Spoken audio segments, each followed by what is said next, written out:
Hello বন্ধুরা, সকলে কেমন আছো? আশা করি সবাই ভালো আছো। এসো আজকে রেসিপিটা শুরু করা যাক। আজকে তোমাদেরকে একটা মোচার রেসিপি বানিয়ে দেখাবো। তো চলো উপকরণগুলো দেখে দিই। আমি ছোট ছোট দুটো আলু কেটে রেখেছি ডোমো ডোমো করে, আর একটা ছোট মালয়ের অর্ধেক নারকেল আমি কুচি করে কেটে রেখেছি, দুটো কাঁচা লঙ্কা চিড়ে রেখেছি, এক মুঠো কাঁচা বাদাম নিয়েছি, আর এক মুঠো ছোলাটাকে ভিজিয়ে রেখে নিয়েছিলাম, আর এক মুঠো গোবিন্দভোগ খাসা চাল নিয়েছি, পরিমাণ মতো লবণ নিয়েছি, এক চামচ গরম মশলা, আর এখানে আমি নিয়েছি সরষের তেল পরিমাণ মতো, আর ঘি নিয়েছি পরিমাণ মতো, আর এখানে একটা শুকনো মশলা ব্যাটার তৈরি করে রেখেছি। এতে আছে এক চামচ চিনি, এক চামচ হলুদ, হাফ চামচ ধনে গুঁড়ো, হাফ চামচ আছে জিরে গুঁড়ো, আর কাশ্মীরি লঙ্কার গুঁড়ো আছে এক চামচ। আর এই দেখো প্রেসার কুকারে আমি রেডি করে রেখেছি দুটো ছোট ছোট মোচা কেটে এখানে হলুদ জলে আমি ভিজিয়ে রেখেছিলাম। দিয়ে এবার এটাকে আমি সেদ্ধ করতে চাপিয়ে দেবো প্রেসার কুকারে।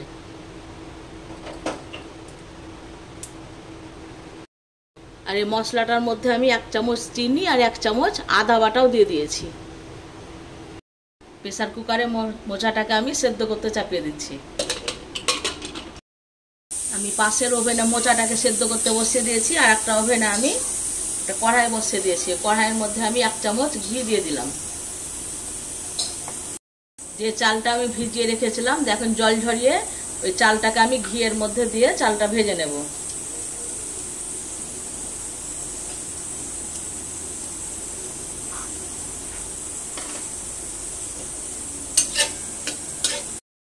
চালটাকে ভেজে আমি অন্য পাত্রে উঠিয়ে রাখলাম।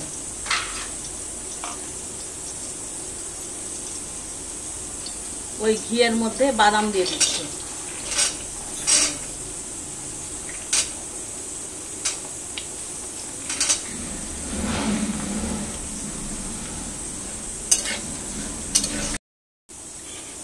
বাদামটাও ভাজা হয়ে গেল। এবার আমি যেই পাত্রে চালটা ভেজে রেখেছিলাম ওই পাত্রে বাদামটাকে উঠিয়ে নিচ্ছি। ওই কড়াইয়ে 4 চামচ মতো সর্ষের তেল দিয়ে দিয়েছি। তেলের মধ্যে আমি ফোড়ন দিচ্ছি, অল্প মোহরি, অল্প গোটা জিরে, আর একটা শুকনো লঙ্কা, আর দুটো তেজপাতা। আলুগুলোকে দিয়ে দিচ্ছি।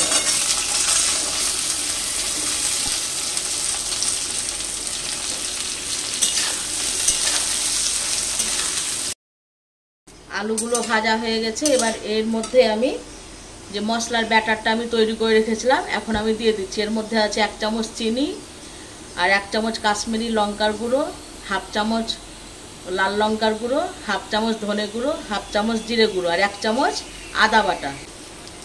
মশলার বাটি ধুয়ে একটু জল দিলাম। এই মশলাটাকে এখন ভালো করে কষে নেব। যে ছোলাটা ভিজিয়ে রেখেছিলাম এই ছোলা ভিজাটা এখন দিয়ে দিচ্ছি।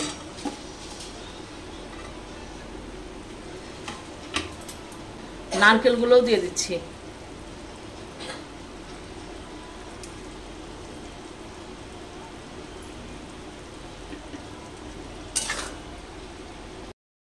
চালটাও দিয়ে দিচ্ছি এর মধ্যে।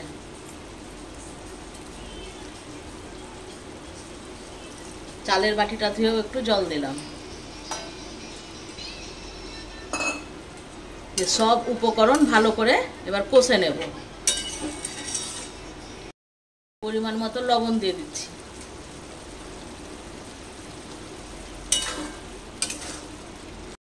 মশলাটা কষানো হয়ে গেছে, দেখতেই পাচ্ছ মশলা থেকে তেল ছেড়ে দিয়েছে, তার মানে মশলা কষানো হয়ে গেছে। এবার পাশের ওভেনে আমি মোচাটা সেদ্ধ করে রেখেছিলাম, 5টা সিটি দিয়েছিলাম। এবার এর মধ্যে আমি মোচার সেদ্ধটা ঢেলে দিচ্ছি। মোচাটা দিয়ে আবারও ভালো করে একটু কষে নেব।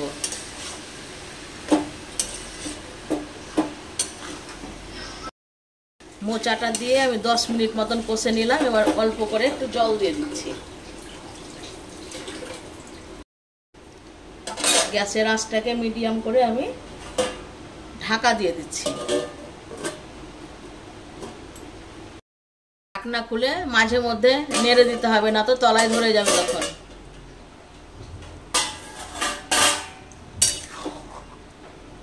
এরকম করে একবার করে নাড়তে হবে।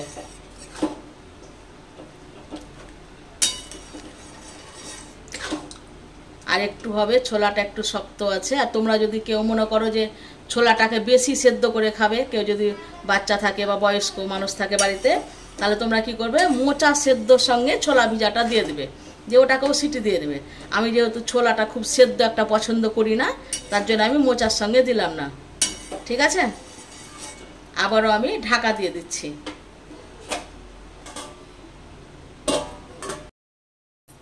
এই সময় আমি যে বাদামটা ভেজে রেখেছিলাম এখন দিয়ে দিচ্ছি, কাঁচা লঙ্কা চিড়ে রেখেছিলাম দিয়ে দিচ্ছি, গরম মশলার গুঁড়ো দিয়ে দিচ্ছি। এরকম করে মোচা রেসিপি বানিয়ে খাবে, ভাত দিয়ে রুটি দিয়ে খেতে খুব সুন্দর লাগে। এরকম করে খাবে, নিরামিষ একটা রেসিপি, আশা করছি তোমাদের ভালোই লাগবে। সময় আমি তেজপাতাগুলো উঠিয়ে ফেলে দিচ্ছি। তরকারিটা আমার প্রায় শেষের দিকেই, সব শেষে আমি 1 চামচ গা ঘি দিয়ে দিচ্ছি।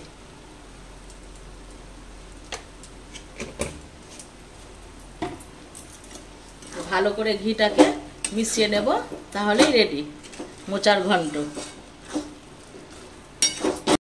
এই দেখো কি সুন্দর হয়েছে। এরকম করে তোমরা রান্না করে খেয়ে দেখো, যদি ভালো লাগে তো অবশ্যই একটা লাইক করে দিও। আজকের মতন বিদায়, আবার আসবো কালকে একটা নতুন রেসিপি নিয়ে। এবার ঠান্ডা হলে আমি পরিবেশন করব। এটাকে আমি অন্য পাত্রে তুলে নেব।